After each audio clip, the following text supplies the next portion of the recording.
It was a typical night shift at St. Joseph's Hospital.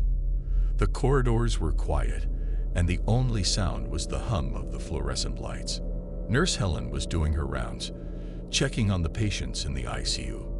She was feeling a bit tired, but was glad that her shift was almost over. She had been working for 12 hours straight and was looking forward to going home. As she was walking down the hall, she heard a strange noise coming from one of the rooms. It sounded like someone was moaning in pain.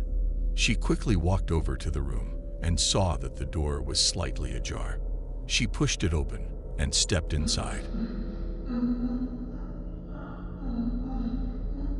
What she saw made her blood run cold. The patient, Mr. Smith, was lying on the bed, his eyes wide open in terror. He was covered in sweat, and his breathing was shallow. Helen rushed over to his bedside and checked his vital signs. His pulse was weak, and his blood pressure was dropping rapidly. She immediately called for the doctor on duty, but there was no response. She tried calling again, but still there was no answer. She started to panic. What if the doctor was away or sleeping? What would she do then? She knew she had to act fast to save Mr. Smith's life. She quickly assessed the situation and realized that Mr. Smith was suffering from a severe allergic reaction to the medication he had been given. She grabbed an emergency kit and started to administer the necessary treatment. She had to give him epinephrine and then monitor his condition closely. As she worked, she realized that there was something strange going on in the hospital. It was too quiet. Usually there were other nurses and doctors walking around, but tonight, it was like a ghost town. She felt a chill run down her spine. What was happening? Suddenly, she heard a sound coming from the hallway. She turned around to see who it was but saw nothing. She shrugged it off and went back to work. But as she was about to finish administering the treatment, she heard the sound again. This time, it was closer.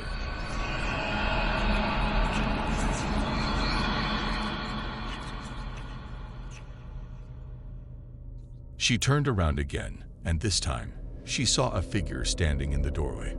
It was a man in a white lab coat, but she couldn't see his face. He was just standing there, watching her. She froze. Who was he? And why was he just standing there? She tried to speak, but no words came out.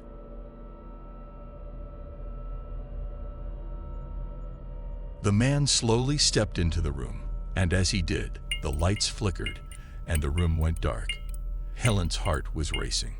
She tried to reach for the light switch, but her hands were shaking too much. She heard the man's footsteps coming closer, and she could feel his breath on her neck.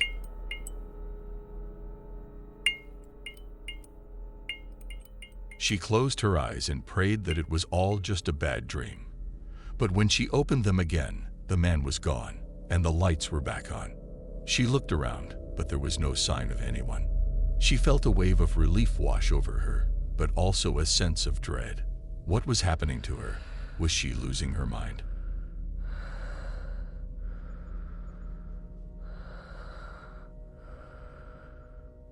She checked on Mr. Smith again, and this time, his vital signs were stable. She sighed with relief and sat down in the chair next to his bed. She needed a moment to catch her breath and calm her nerves. She looked at the beautiful bouquet of blue irises that stood on the bedside table. It distracted her slightly and cheered her up. As she sat there, she heard the sound of footsteps coming down the hallway. She came out of the room and saw a group of people walking towards her. They were all wearing white lab coats, and their faces were obscured by medic masks. They looked like doctors, but there was something off about them. They were too quiet and looked absolutely the same.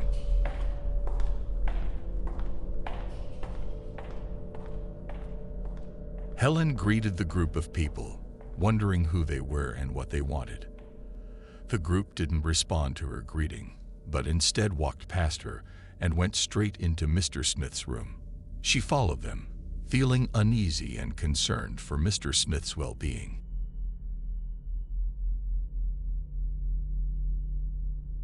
As she entered the room, she saw that the group had surrounded Mr. Smith's bed, with each member performing their respective tasks.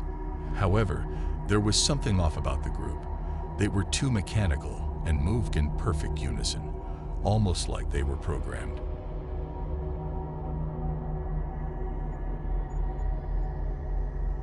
Helen tried to speak to them, but none of them acknowledged her presence. It was as if she didn't exist. Suddenly, one of the members of the group turned towards her, and she saw that it was Dr. Johnson, the head of the hospital. She felt relieved to see a familiar face, but also confused as to why he was part of the group.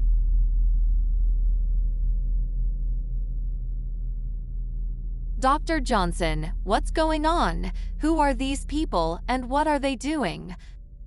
Helen asked, but Dr. Johnson didn't respond but instead stared blankly at her. She felt a shiver run down her spine, wondering what kind was being performed on Mr. Smith. She tried to ask Dr. Johnson again, but he suddenly lunged at her. She dodged him, but he grabbed her by the arm and pulled her closer. She could feel his strength, and she struggled to break free.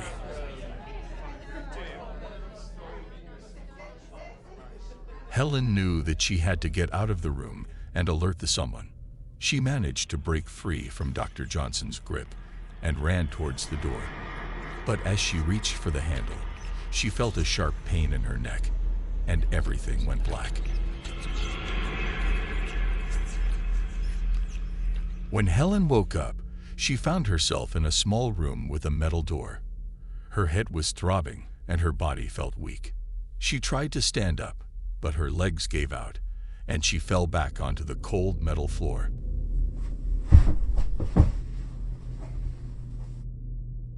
As she lay there, she tried to remember what had happened. She recalled the group of people in white lab coats, Dr. Johnson's attack, and the sharp pain in her neck. She wondered how much time had passed and where she was. Suddenly, she heard footsteps outside the door. She tried to call out, but her voice was hoarse. The footsteps stopped, and she heard the sound of a key turning in the lock. The door opened, and a man in a black suit stepped inside. Who are you, and why am I here? Helen asked. The man in the black suit didn't respond, but instead walked over to her and injected her with a sedative. She felt her body go limp as the drug took effect, and everything went black once again. When Helen woke up again, she found herself in a dimly lit room with a single chair in the center. She tried to stand up, but her body was still weak from the sedative. She looked around the room, trying to find a way out, but the walls were made of concrete, and there were no windows. Suddenly, the door opened, and the man in the black suit entered the room. He walked over to her and stood in front of her, his face obscured by the shadows. Who are you, and what do you want from me? Helen asked. The man in the black suit didn't respond, but instead handed her a file. She could hardly open it and saw that it contained a list of names and medical records. As she read through the file, she realized that all the patients listed had suffered severe allergic reactions to the medication they had been given. What's the meaning of this? Helen asked, confused. The man in the black suit finally spoke. We are conducting an experiment. A new medication was developed, but we need to test its effects on humans. Unfortunately, some patients have suffered severe reactions, and we need to know why. Helen's heart raced as she realized the severity of the situation. You can't experiment on human beings like this. It's unethical, and it's illegal. She protested.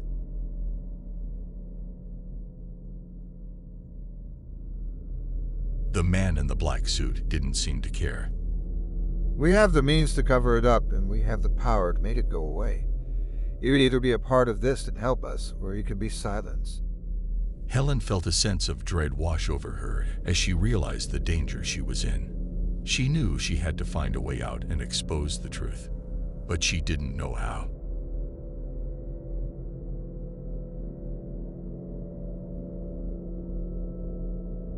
As the man in the black suit left the room, Helen's mind raced with ideas. She tried to remember any details that could help her escape. She noticed a small window near the ceiling but was too weak to reach it. She tried to get up again, but realized she didn't have the strength.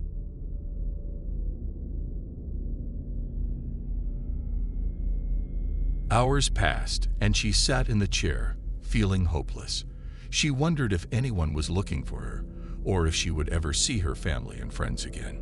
She wanted to believe that it was just a bad dream, and that it would all be over soon, but she knew it wasn't. After a while, the door opened, and the man in the dark suit stepped inside again. In his hands was a folder again. He opened it silently and showed it to Helen. In that folder was everything. Helen's whole life. Her friends, her family, who worked where they lived, even bank statements and medical records.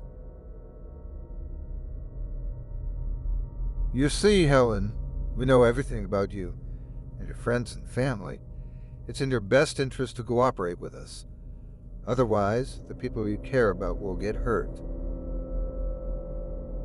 I will never cooperate with you. You are killing people. I will tell everything to the authorities, and you will all end up in jail. Helen was very frightened. She didn't want to believe this was happening to her. Look on the bright side. The man in the black suit continued. Because of the overly strict regulations, we can't try new treatments, but they're working for someone, and they get better. So not only do we not kill people, we even help them. And of course your work in helping our patients will be very generously paid for. You have 1 hour to decide whether or not you're with us. What happens if I say no? Helen knew the answer, but she couldn't help asking. Then there is no tomorrow for you. I'll be back in an hour. He walked silently out of the room and slammed the door. She sat there and couldn't figure out what to do. She began to cry, trying to decide what to do.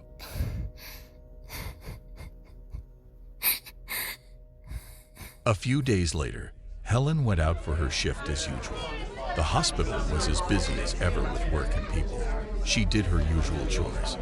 The day went by as quickly as usual. With a smile, she went to see another patient to see how he was doing. She was very gracious and cheerful. After all, the patient had been given a huge bouquet of beautiful blue irises.